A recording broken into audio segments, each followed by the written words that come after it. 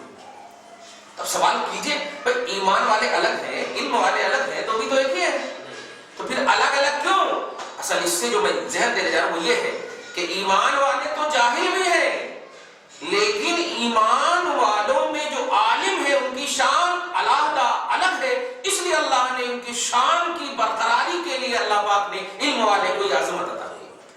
اسی لیے کہا گیا ہے کہ عالم جو ہوتا ہے ان کے لیے آسمان اور زمین کی ساری مخلوق، یہاں تک کہ سمندر کی مچھلیاں اور سوراخ میں جو چونٹیاں ہوتی ہیں وہ سب دعا کرتی ہیں۔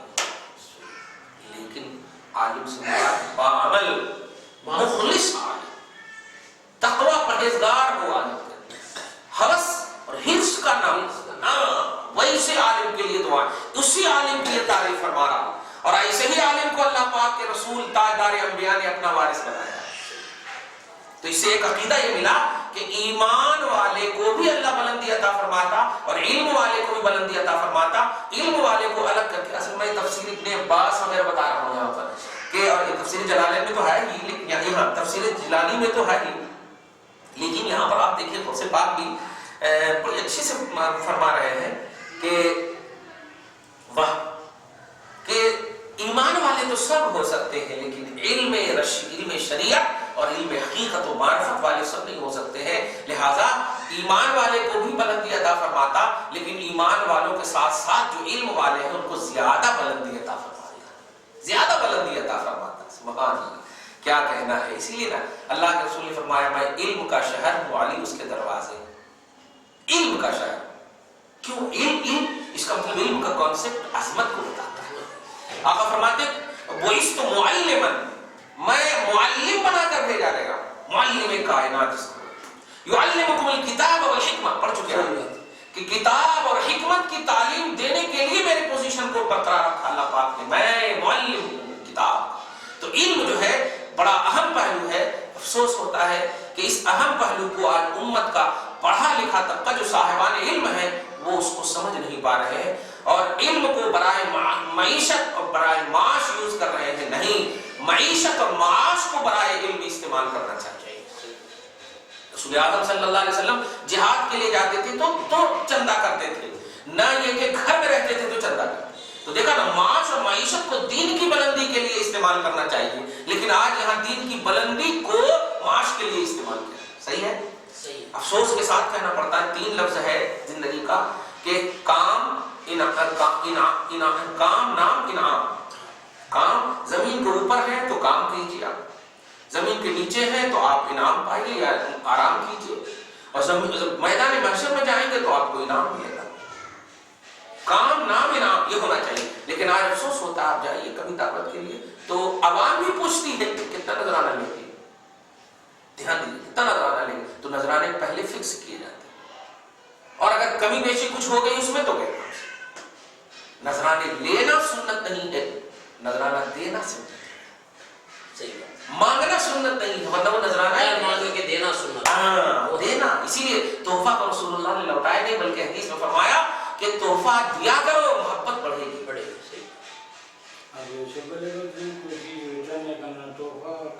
ہاں، تکیہ اور دودھ، 3 چیز۔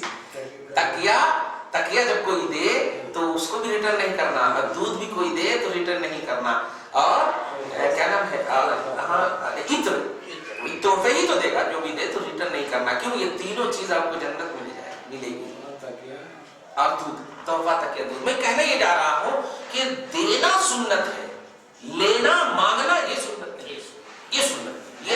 ہاں یہ تو بائے ہو جاتا ایمان ہے، کا مسئلہ۔ کمزور ہو جاتا ہے۔ اسی لیے رسول پاک کو جب کسی نے دیا تو قبول کیا، اگرچہ بانٹ دیا، اگرچہ بانٹ دیا، قبول کیا۔ تو دینا یہ سنت ہے، پیش کرنا یہ سنت ہے، بات کر لیے تو یہ تو اجرت ہو گئی۔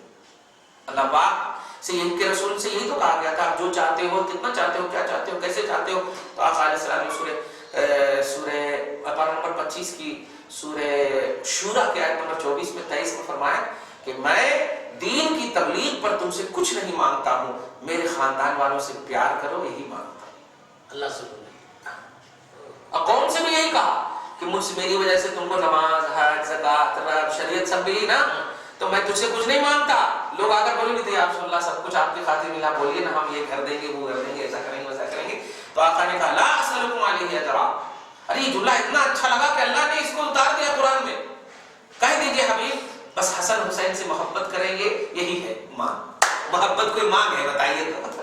محبت کوئی اجرت ہے؟